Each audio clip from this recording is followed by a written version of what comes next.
Hey, welcome. Thank you very much for joining me for class number 2 for the Automated Webinar School. My name is Geoff Ronning, and I am very, very happy you are here today because we have a lot of great stuff to cover that is going to help you be more successful with webinars. Let's get started. Class number 2. Today our lessons are going to include, we're going to talk about the slides because this is the module. We hand you the St. Thomas Winning Webinar Slides.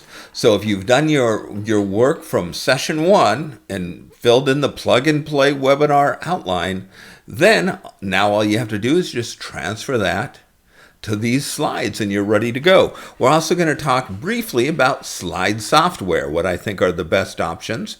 We're going to talk about webinar recording, because you want to record this if you're going to be doing automated webinars, because that recording is what's going to be uploaded to be automated. I'm also going to give you my recording software thoughts as well on some softwares. We're going to get into objection obliteration because we don't want anybody to have any objections at the end of your webinar. We're going to get into the rules of recording. I'm going to teach you a lot of really cool things you can do to come up with a really high converting webinar recording. I'm going to teach you how to get interaction on your webinar. Interaction is really important. The more interaction there is on your webinar, the more successful, the higher the conversions will be.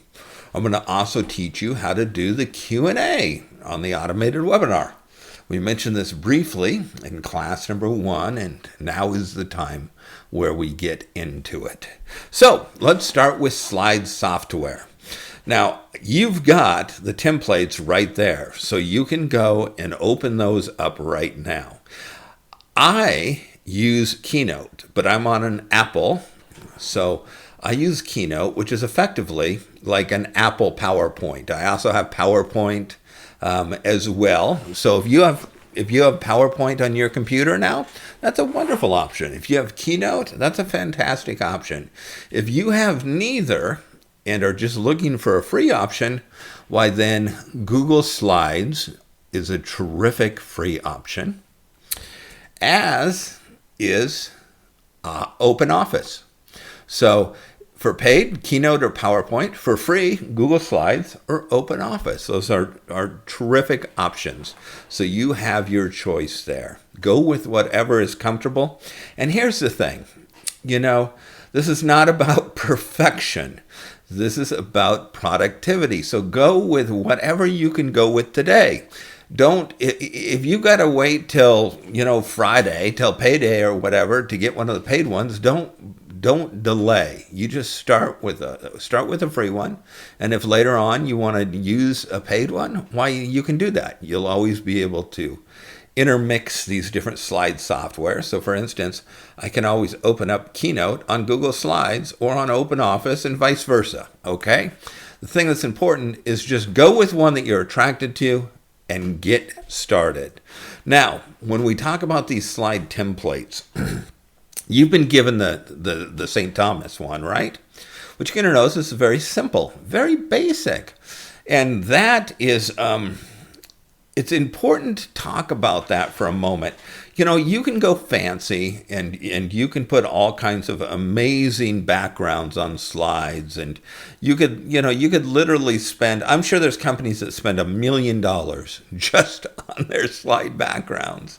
But when it comes to conversions, as long as your slide is communicating your point, reinforcing your words, the emotion in your delivery, that's the important thing.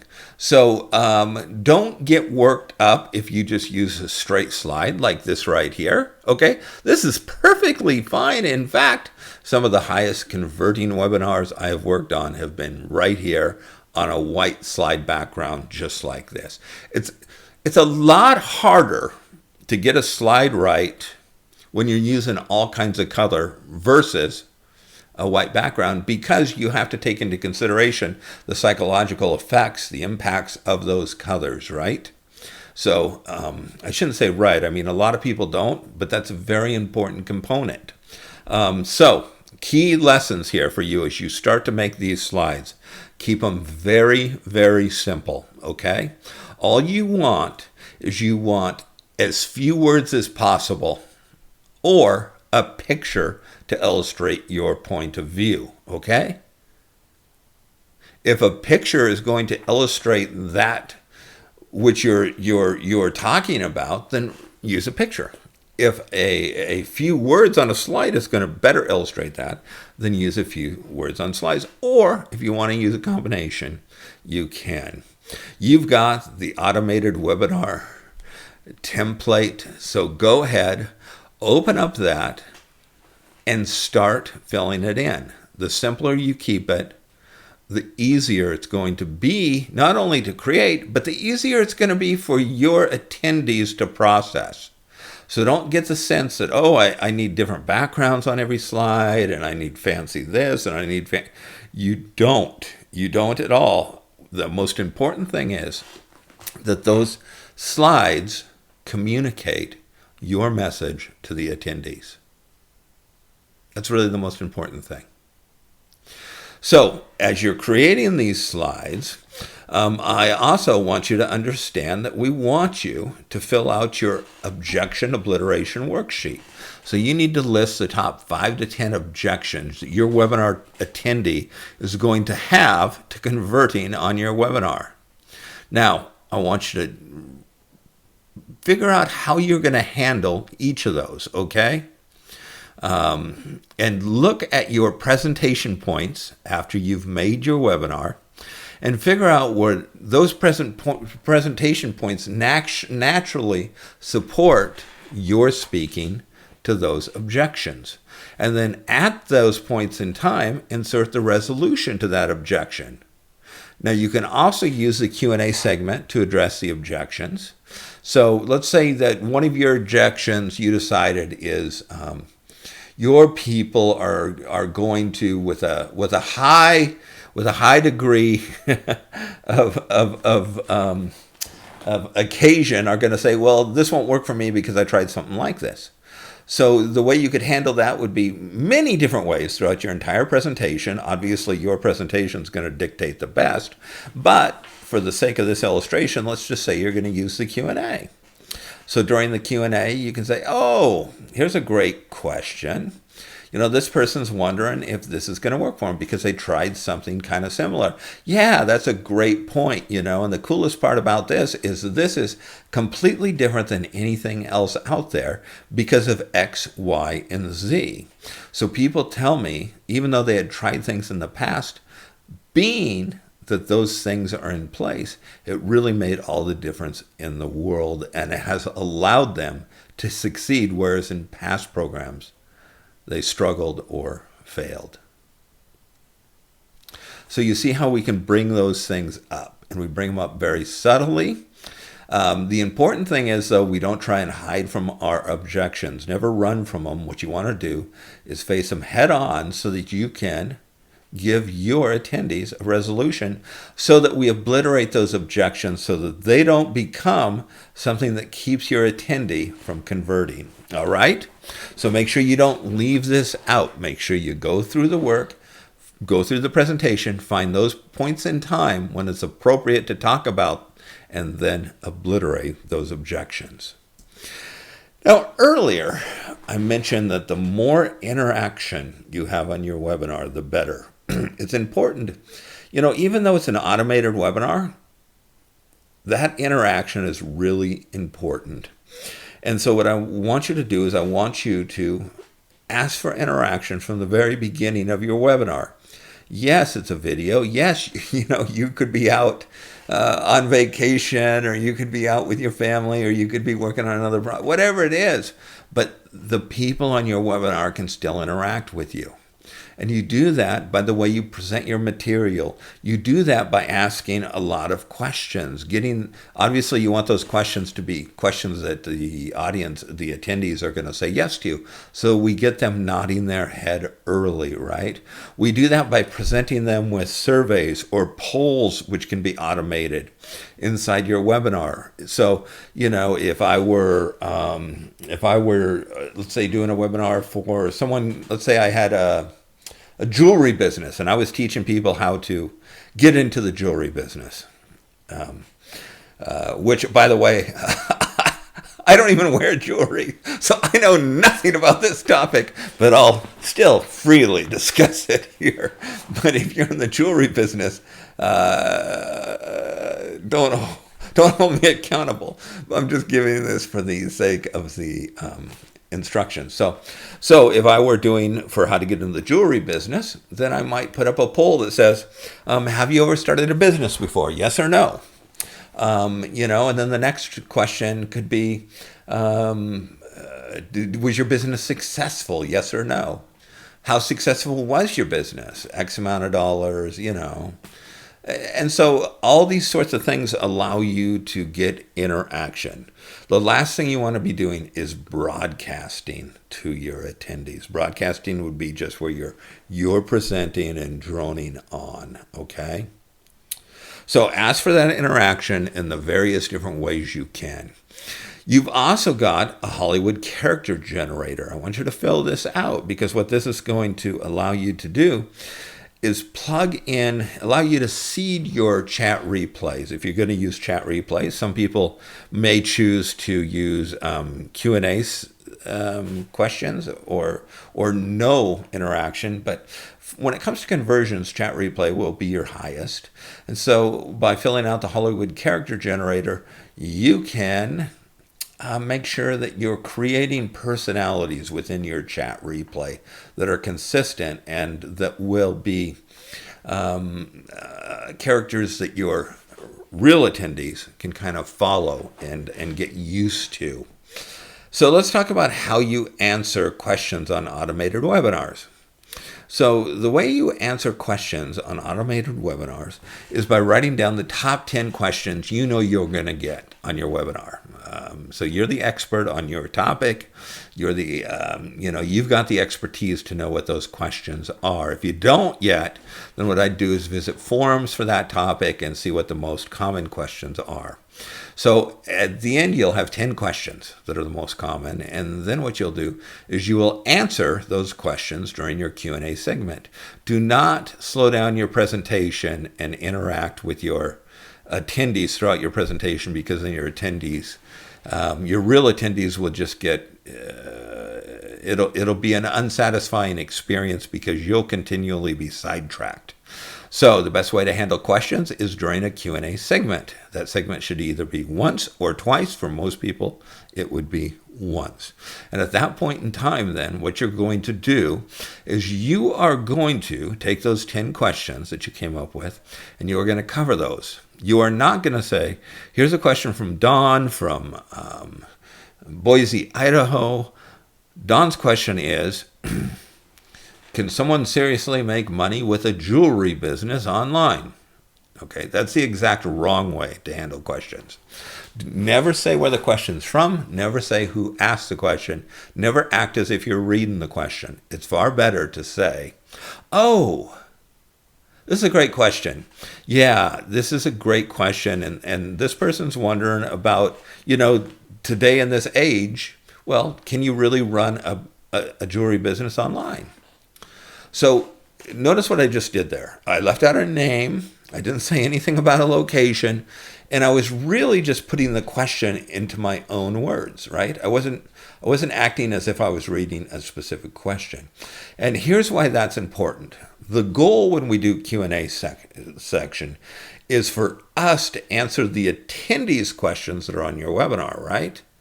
So if we know those 10 questions are the top most popular questions that get asked of us, then there's going to likely be attendees on your webinar that are real, that actually put that question into your chat log or into your Q&A box. So now by answering them, obviously that person hears an answer to their very question and thinks you're speaking directly to them. Okay? So very important. All these different ways that you can connect with your attendees is extremely important. Here is what the Hollywood character generator looks like. You have that in your downloads. Make sure you fill that out and put it to work. And that is how you can successfully obliterate objections and get interaction on your webinar. If you want to preload your chat replay, then, start with these people right here. And then what's going to happen is that probably after the first week or 2 or 3 or 4 of your webinar, you'll go into your chat manager inside StealthSeminar. You'll look at your chats, because remember, inside StealthSeminar, when someone is attending your webinar, if they're a real person and they put in a chat comment, well, they see it in the chat log, but no one else sees it. And that's important because you don't want someone disturbing the experience you're creating for your other attendees. So if let's say someone's attending my webinar and they're saying like, Geoff sucks, he stole my jewelry business from me, or whatever they're saying, the only person that would see that would be the person that's typing it. No one else would see it. But when I go into the chat manager, I'll see that comment, and I can choose to do one of 3 things. I can leave it there, because it can sit there forever. It's never going to be shown to another person ever. I could choose to leave it there. I could choose to delete it, or I could choose to approve it. If I approved it, in every future webinar, that comment's going to appear at that exact time in the webinar. So what's going to happen if you were to seed your automated webinar at the beginning with, say, 25 comments, let's say, which I know the first thing people tell me is, Geoff, that's not very many. And that's okay, it's not very many, because what's going to happen as soon as you get attendees on your webinar, they're going to be interacting with you when you're doing a webinar that you've learned from Automated Webinar School. And what you're going to do is you're going to go into your chat manager and you're going to see all these comments, not only to you on your webinar, the video recording, but also to the other characters that make up your webinar. And by approving those comments, what now happens is you've got a really organic, authentic flow of comments from an array of individuals that are going to play in the future. So most people go into the chat, just a few times after they create their webinar, because by then they have enough comments. Sometimes people will go into their chat manager, and they'll go, wow, you know what? A lot of people are asking this very specific question, which is something I should have covered on my webinar. And of course, then they can tweak their webinar and address that. So it takes a little bit of work to do that, but if it's stuff that's continually asked, it's worth doing. So speaking of going in and tweaking your webinar and the recording of your webinar, let's go into the next segment, which is the webinar recording.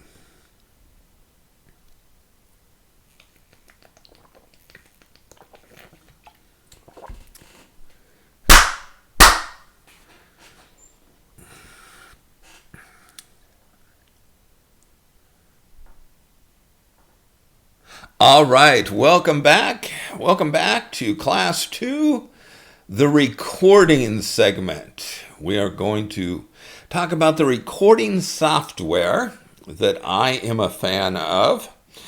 I'm also going to give you some alternatives, and we also have a PDF that is in the resource area of this site. You know what? I'm going to make it a part of this class too, just so you don't have to go look for it. That'll give you some additional thoughts on a recording software.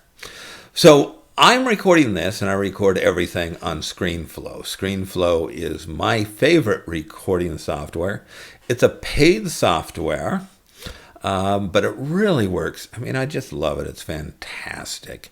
The only thing is that it's Mac only. So if you're on Windows, you can't use it. But what you can use, which is terrific as well, is Camtasia.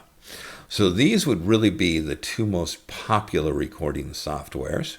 But again, they're paid. So let me tell you about Cam Studio. Cam Studio is a free software, and it's terrific. Is it going to have fewer maybe functionalities? Absolutely, because it's a free software. But everybody has to start, from somewhere. So if right now free is the way to go, then Cam Studio it would be an option for you to look at. The other option would be for you to simply do it in YouTube. So YouTube is obviously free. And so those are the paid and the free softwares. And again, I'll put a download that will give you even more options. But these are my top ones. So let's say you choose one of those recording softwares. Now you're probably wondering, okay, well, how do I record? Well, what I'm going to do right now is teach you how I record. I'm going to teach you that using ScreenFlow. So allow me to pause this and get set up so that you can actually see that presentation as I view it, so you can see how I do the actual work. I will see you at the next session.